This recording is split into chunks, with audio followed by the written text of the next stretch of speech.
Scene start होता है उसी कैनियन से जहाँ जीयू और टोमाहॉक स्नेक आमने सामने थे। एक पेड़ का सबसे बड़ा दुश्मन एक्स मतलब कुल्हाड़ी होता है और इस टोमाहॉक स्नेक के सर और पूंछ पे एक्स जैसे ब्लेड लगे हुए थे। उसी ब्लेड्स को यूज करके टोमाहॉक स्नेक ट्रीज को इजीली चॉप कर सकता था और वो करता भी है। टोमाहॉक स्नेक के एक ही अटैक से जीयू के 26 ब्रांचेस टूट जाते हैं। स्नेक उन कटे हुए ब्रांचेस को खा के जीयू के स्पिरिचुअल एनर्जी को टेस्ट कर लेता है। जीयू टोमाहॉक स्नेक के लिए स्पिरिचुअल एनर्जी से भरा हुआ एक प्रीमियम पैकेज था। अपने रूट्स को एनहांस करके जीयू टोमाहॉक स्नेक का सामना करता है। उसके एक्स जैसे सर के अटैक को ब्लॉक करता है क्योंकि स्नेक का साइज जायंटिक था और उसके अटैक्स के इम्पैक्ट भी जोरदार था। स्नेक और जीयू दोनों लेवल 9 के थे, पर स्नेक पे अपर हैंड पाने के लिए जीयू इवोल्यूशन पॉइंट को यूज करके अपने रूट्स को एक के बाद एक इवॉल्व करने लगा था। सारे इनहेंस रूट को यूज करके जीयू टोमाहॉक स्नेक को बांध देता है। स्नेक को जकड़ के अपने ड्रिलर जैसे रूट से स्नेक के पेट पे हमला करने लगता है। स्नेक थोड़ा बहुत वुंडेड तो होता है, पर उसका घाव इतना क्रिटिकल नहीं था कि स्नेक वहीं मर सके। टोमाहॉक स्नेक और जीयू अब बराबरी के दुश्मन बन चुके थे, पर जीयू टोमाहॉक स्नेक को अपने एरिया में टॉलरेट नहीं करने वाला था। हर एक रूट से, हर एक ब्रांचेस से जीयू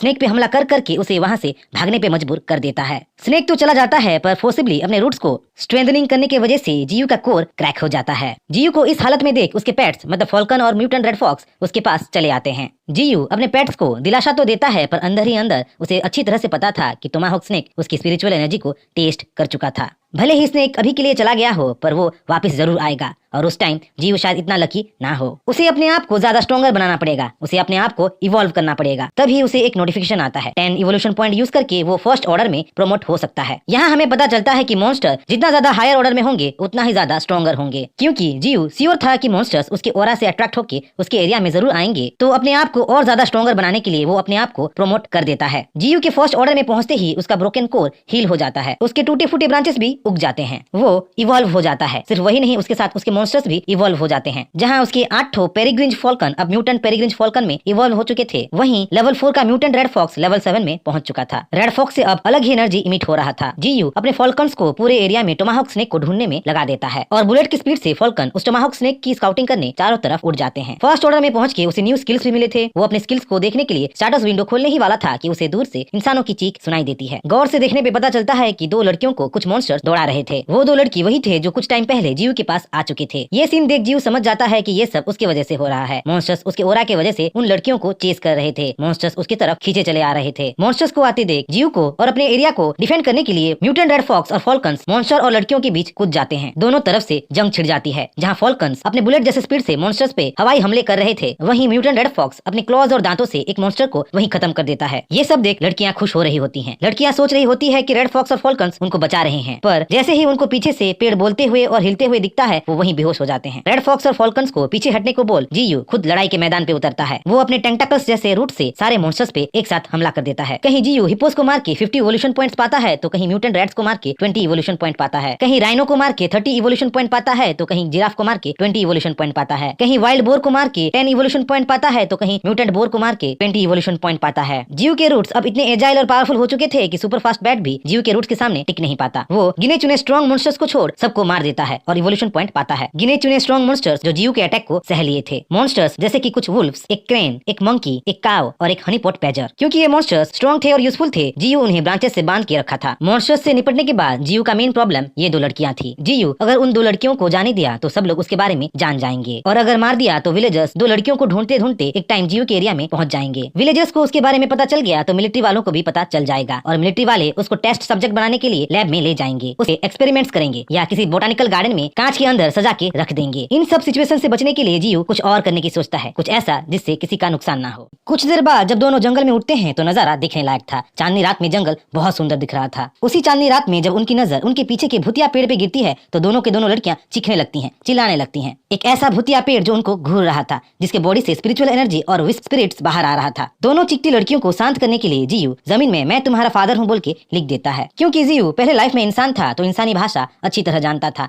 पिछले लाइफ का नॉलेज इस लाइफ में उसके काम आ रहा था। क्योंकि जीयू अपने स्किल को यूज करके लड़कियों का डिटेल्स निकाल सकता था। वो लड़कियों को यकीन दिलाने के लिए और उनके शक को दूर करने के लिए दोनों का नाम और पर्सनल सीक्रेट्स डिटेल्स में बताने लगता है। यहाँ हमें पता चलता है कि छोटी सिस्टर का नाम ही साओलिंग था। वो 14 साल की थी और पड़ोस के गांव के लड़के ई न्यू को पसंद करती थी। वहीं बड़ी सिस्टर का नाम ही साओकिंग था। वो भी 14 साल की थी और अपनी बहन और ग्रैंडफादर का ख्याल रखने के लिए पढ़ाई लिखाई छोड़ के काम करने लगी थी। सीक्रेट सुन बड़ी सिस्टर जहाँ सरप्राइज थी, वहीं छोटी सिस्टर शर्मा रही थी। साओकिंग और साओलिंग को यकीन हो चुका था कि जीयू ही उनका डेड फादर है। क्योंकि ये सीक्रेट्स दोनों सिस्टर्स अपने फादर को ही बताए थे जब वो बीमार थे। और देखा जाए तो दोनों सिस्टर्स सही भी थे, जीयू सच में उनका फादर था। किस्मत या कोइंसिडेंस की वजह से जीयू लड़कियों के डेड फादर के ऊपर उगा था। जहाँ जीयू डीकम्पोस्टिंग डेड फादर को ऑब्जर्व करके बढ़ रहा था, वहीं टाइम के साथ शायद दोनों का सोल फ्यूज हो गया होगा। इसीलिए दोनों सिस्टर के साथ जीयू इमोशनली धीरे धीरे कनेक्ट हो रहा था, उनकी केयर करने लगा था। जहाँ जीयू साओ किंग और साओलिंग को 2 हेयरपिन्स बना के देता है, वहीं 2 सिस्टर्स अपने फादर मतलब जीयू को अपने वर्ल्ड के बारे में अपडेट करते हैं। साओलिंग और साओ किंग के हिसाब से उनके दुनिया में कुछ महीनों से अजीब चीजें हो रहे थे। पिछले महीने ही एक प्लेन का एक्सीडेंट हुआ। क्रोज ने एक उड़ते प्लेन को घेर लिया, जिसकी वजह से प्लेन लैंडिंग करने के लिए तो उतरा पर लैंड नहीं हुआ। प्लेन क्रोज के बीच कहीं गायब हो गया। ऐसी ही घटना पैसिफिक ओशन में भी हुआ था। एक काली परछाई समंदर के गहराई से निकलकर एक शिप को निगल गया। एक्सपर्ट्स के हिसाब से ये सब चीजें एक अननोन सब्सटेंस की वजह से हो रही थी, जो हवा में मौजूद थी, जो फ्लोरा और फ्योना में म्यूटेशन कर रही थी। उसी अननोन सब्सटेंस को ईस्ट के लोग स्पिरिचुअल पावर बोल रहे थे, तो वेस्ट के लोग मैजिक बोल रहे थे। पहले तो साओ किंग इन सब चीजों में विश्वास नहीं करती थी, पर अपने डैड फादर को पेड़ के रूप में देख इन सब पे यकीन करने लगी थी। जहाँ बाहर की दुनिया के बारे में इतना कुछ सुन के जीयू सरप्राइज था, वहीं छोटी सिस्टर साओलिंग प्रिजनर वुल्फ्स को मीट खिलाने चली गई थी। साओलिन को देख प्रिजनर वुल्फ्स गुर्राते हैं, साओलिन को डराने की कोशिश करते हैं, पर साओलिन के पीछे खड़े म्यूटेंट रेड फॉक्स को देख उसके सामने सबमिट कर लेते हैं और चुपचाप मीट खा लेते हैं। प्रिजनर वुल्फ्स और दूसरे मॉन्स्टरस एनिमल्स को छोड़ काओ जीयू के पावर के सामने सबमिट कर चुका था और जीयू के पास रेस्ट कर रहा था। वहीं दूसरे मॉन्स्टरस एनिमल्स जो अभी तक सबमिट नहीं किए थे, अब भी ब्रांचेस में बंधे हुए थे। कोई मॉन्स्टरस एनिमल जीयू को इतना परेशान नहीं कर रहा था जितना कि हनीपॉट बैजर कर रहा था। हनीपॉट बैजर जीयू को सरदर्द दे रहा था। हनीपॉट बैजर जो अफ्रीका और साउथ वेस्ट एशिया में मिलता है, बहुत जिद्दी था और अभी तक जीयू के सामने झुका नहीं था। इतने मॉन्स्टरस एनिमल्स को मारने के बाद जीयू को बहुत सारे इवोल्यूशन पॉइंट्स मिले थे। जब इवोल्यूशन पॉइंट्स यूज करने के लिए जीयू अपना स्टेटस विंडो खोलता है, तो जीयू का मुंह खुला का खुला रह जाता है। जीयू को 149 इवोल्यूशन पॉइंट्स मिले थे और उसका लाइफ स्पैन 200 इयर्स तक एक्सटेंड हो चुका था। जीयू को बहुत सारे एक्स्ट्रा स्किल भी मिल चुके थे। जीयू को इवोल्यूशन की वजह से रीजनरेशन, डेंस फॉग और हालुसिनोजेनिक स्किल्स मिले थे। रीजनरेशन एक ऐसा स्किल जिसके वजह से वो बड़े से बड़े घाव को हील कर सकता था। डेंस फॉग एक ऐसा स्किल जो जीवों के सराउंडिंग एरिया को कोहरे में घेर सकता था। हालुसिनोजेनिक एक ऐसा स्किल जो जीवों को कंफ्यूज करके उनको खौफ में डाल सकता था। अपने न्यू स्किल का ट्रायल करने के लिए जीयू 20 इवोल्यूशन पॉइंट खर्च करके डेंस फॉग और हालुसिनोजेनिक को एक साथ एक्टिवेट कर देता है। देखते ही देखते आसपास के इलाकों में कोहरा छा जाता है। कोहरा इतना डेंस होता है कि पास की चीजें भी दिख नहीं रही थी। यहाँ तक कि म्यूटेंट रेड फॉक्स जो जीयू के पास ही खड़ा था, उसको देख नहीं पा रहा था। क्योंकि साओ किंग और साओलिंग बहुत देर से जंगल में थे, तो जीयू दोनों लड़कियों को म्यूटेंट रेड फॉक्स के साथ उनके घर भेज देता है। जाते जाते साओ किंग और साओलिंग को उसके बारे में किसी को ना बताने के लिए भी बोल देता है। जहाँ 2 लड़कियाँ आज के एक्सपीरियंस से बहुत खुश थे, वहीं 2 लड़कियों के जाने के बाद जीयू स्ट्रॉन्गर बनने के लिए अपने स्किल्स और ट्री पार्ट्स को अपग्रेड करना शुरू कर देता है। 50 इवोल्यूशन पॉइंट्स को यूज करके जीयू अपने 50 ब्रांचेस को अपग्रेड करता है, उनको एनहांस करता है। 45 इवोल्यूशन पॉइंट्स को यूज करके अपने 9 रूट्स को जीयू अपग्रेड करता है, उनको स्ट्रॉन्गर बनाता है। उसी तरह 10 इवोल्यूशन पॉइंट्स को यूज करके अपने हालुसिनोजेनिक स्किल को अपग्रेड करता है और 10 इवोल्यूशन पॉइंट्स यूज करके अपने डेंस फॉग स्किल को भी अपग्रेड कर देता है। वो अपने रीजनरेशन स्किल को भी अपग्रेड करना चाहता था, पर उसके पास एनफ इवोल्यूशन पॉइंट्स थे नहीं। बस 14 इवोल्यूशन पॉइंट्स से वो अपने रीजनरेशन स्किल को अपग्रेड नहीं कर सकता था। अपग्रेड होने के बाद जीयू के रूट्स इतने स्ट्रॉन्ग बन चुके थे कि वो धरती की गहराई में 100 मीटर तक भी चले जाते थे। वो अब लार्ज और स्ट्रॉन्ग बन चुके थे। रूट्स की वजह से जीयू को धरती के गहराई में एक अननोन सब्सटेंस का अंडरग्राउंड रिवर मिलता है। अननोन सब्सटेंस जिसको लोग मैजिक या स्पिरिट बोलते थे, जिसके बारे में साओलिंग और साओ किंग बताए थे। अपग्रेडेशन के बाद हालुसिनोजेनिक स्किल इतना स्ट्रॉन्ग बन चुका था कि प्रिजनर वुल्फ्स को अपने सामने एक जायंटिक फेरोसियस बीस्ट का इल्यूजन दिख रहा था। हालुसिनोजेनिक स्किल वुल्फ्स के ब्रेन के साथ खेल रहा था। अपग्रेड होके जीयू का हालुसिनोजेनिक स्किल और डेंस फॉग स्किल पूरे 10 मील के रेडियस में तहलका मचा रहे थे। पूरे जंगल के बीस्ट्स को गूस बम्प्स आ रहे थे। वो लोग समझ चुके थे कि फॉरेस्ट में एक न्यू ओवरलॉर्ड आ चुका है, एक नया किंग आ चुका है। जीयू अब फुल्ली प्रिपेयर था। अपने स्ट्रेंथ में जीयू का फुल कॉन्फिडेंस आ चुका था। वो अब इतना पावरफुल हो चुका था कि टोमाहॉक स्नेक तो क्या, कोई दूसरा पावरफुल बीस्ट भी आ जाए तो उसको वो धूल चटा दे। जीयू टोमाहॉक स्नेक के बारे में सोच ही रहा था कि फॉल्कन्स टोमाहॉक स्नेक की स्काउटिंग करके आ जाते हैं। फॉल्कन्स से जीयू को पता चलता है कि पूरे केनियन के एरिया में टोमाहॉक स्नेक का नामो निशान नहीं था, पर जीयू श्योर था कि टोमाहॉक स्नेक जरूर आएगा। उसकी स्पिरिचुअल एनर्जी को खाने टोमाहॉक स्नेक जरूर आएगा।